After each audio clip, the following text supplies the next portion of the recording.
Party बन गई, लेकिन हमने आपसे वादा किया था कि हम इसके नेता नहीं बनेंगे। नेता तो कोई बिहार का लड़का ही बनेगा, कोई बिहार का बच्चा बनेगा। लोगों ने कहा कि आपके जितना तो कोई काबिल आदमी बिहार में मिलेगा नहीं।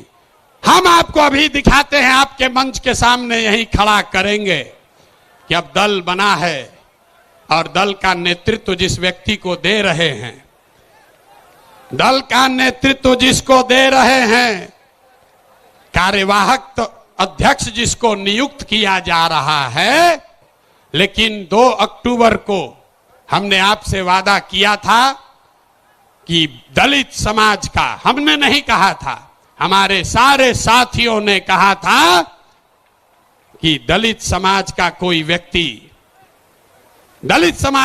व्यक्ति इस दल का नेता बनेगा।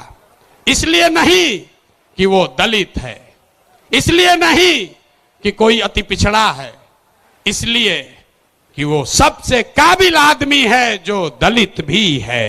सभी से सलाह करने के बाद जिनके नाम पर सबकी सहमति है, वो सज्जन यहां मधुबनी के हैं, मधुबनी के गांव में पैदा हुए, यही सरकारी विद्यालय से पढ़े, जमुई के सरकारी विद्यालय से पढ़ा हुआ ये बच्चा नेतरहाट गया।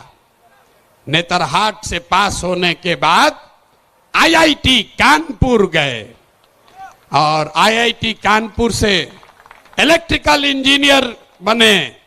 फिर वहां से आईआईटी दिल्ली गए, वहां से एमटेक करना शुरू किया।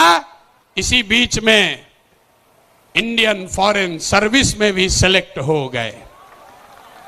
तो बिहार के इस मिट्टी के लाल के सम्मान में जिनका नाम है मनोज भारती, मैं एक बार चाहूंगा कि सब लोग ताली बजाकर स्वागत कीजिए और दल के अध्यक्ष के तौर पर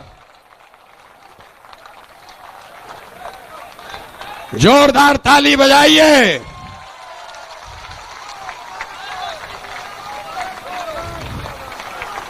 दल के अध्यक्ष के कार्यवाहक अध्यक्ष के तौर पर मनोज भारती जी, जो अनुसूचित समाज के हैं, लेकिन ये प्रशांत किशोर से ज्यादा काबिल आदमी है। बिहार में आजकल भी आप देख रहे हैं नदियों से हमें कितना नुकसान हो रहा है। पूरा उत्तर बिहार बाढ़ की विभीषिका को बुरी तरह झेल रहा है। जन स्वराज पार्टी भी कुछ ऐसा सोच रही है कि कुछ कदम ऐसे उठाए जाएं जिससे नदियां हमारी मित्र हों, विनाशकारी शत्रु नहीं। मैं नेतरहाट स्कूल से पढ़ चुका हूं। नेतरहाट स्कूल की एक अपनी गरिमा है और वो है कि हम वहाँ सब कुछ खुद अपने आप करते हैं। आप या मुझे लकड़ी का काम दे दें, लोहे का काम दे दें, या चित्रकला हो या म्यूजिक हो, मुझे हर चीज़ की शिक्षा मिली हुई है और इन सब को मैंने जिंदगी भर विदेशों में भी उपयोग में लाया है। दूसरी बात, आप बिहारी को बिहार से अलग कर सकते हैं, लेकिन बिहार को बिहारी के दिमाग से नहीं अलग कर सकते हैं। तो दुनिया में मैं जहां जहां रहा हूं, बिहार मेरे साथ रहा है। की शिक्षा व्यवस्था बनाएंगे, उसका रास्ता भी आपको बता रहे। 5 लाख करोड़ रुपया जुटाएंगे इसी बिहार से और ऐसी शिक्षा व्यवस्था बनाएंगे कि पूरे देश से लोग जैसे नालंदा विक्रमशिला में पढ़ने आते थे, वैसे यहीं पर पढ़ने आएंगे, तभी बिहार ज्ञान का भूमि फिर से बनेगा। ये शिक्षा व्यवस्था से क्या होगा? 0 से 15 साल, 15 साल से कम उम्र के आपके जितने बच्चे हैं, वो इतना बढ़िया पढ़ लेगा कि उसको बिहार की व्यवस्था पर वो बोझ नहीं बनेगा। हम लोग सरकारी विद्यालय में पढ़े हैं, लेकिन हमको नाली गली नहीं चाहिए, हमको अनाज सरकार से मुफ्त में नहीं चाहिए, क्योंकि हम अपने पैर पर काबिल हो गए हैं। तो पहला लक्ष्य है कि 15 साल से कम उम्र के बच्चों के लिए इतनी अच्छी शिक्षा व्यवस्था बना दी जाए कि आने वाली पीढ़ी में कोई बच्चा बिहार की व्यवस्था पर बोझ न बने। लेकिन जो 15 साल से ज्यादा हो गया, अब तो वो कैसे पढ़ेगा, वापस नहीं पढ़ सकता है।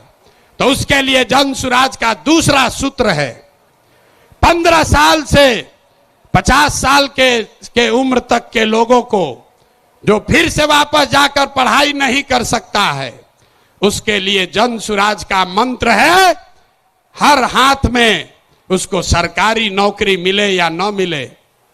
हम कह रहे हैं कि साल भर में पलायन रोक देंगे, लोग कह रहा है कैसे रोक देगा, अभी इसी सभा में बताते हैं कैसे रोक देंगे।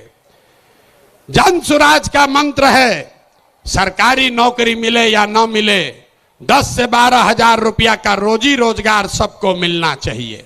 और ये मिलेगा कैसे? ये मिलेगा पूंजी के ताकत से। ये पूंजी आएगा कहां से? हम मन से कह रहे हैं, हमको विशेष राज्य का दर्जा नहीं चाहिए, हम लोग भिखारी नहीं हैं। हम आपको बताते हैं रास्ता, हमको नहीं चाहिए दिल्ली की मेहरबानी। बिहार के लोगों में, आपके बाजुओं में, हम लोग के दिमाग में सरस्वती की इतनी कृपा है कि हम लोग अपना रास्ता खुद बनाएंगे। वो लोग हमको क्या देगा? बिहार से हम लोग उनकी मदद करेंगे। बिहार में जितना बुजुर्ग आदमी है, अब वो न पढ़ सकता है न रोजी रोजगार कर सकता है। तो जन सुराज का संकल्प है कि 60 वर्ष से ज्यादा उम्र के हर महिला पुरुष को कम से कम 2000 रुपया महीना पेंशन जरूर दिया जाए, ताकि कोई भी हम लोग का माँ बाप, चचा भैया, कोई गरीब आदमी कम से कम इज्जत से जरूर रह सके।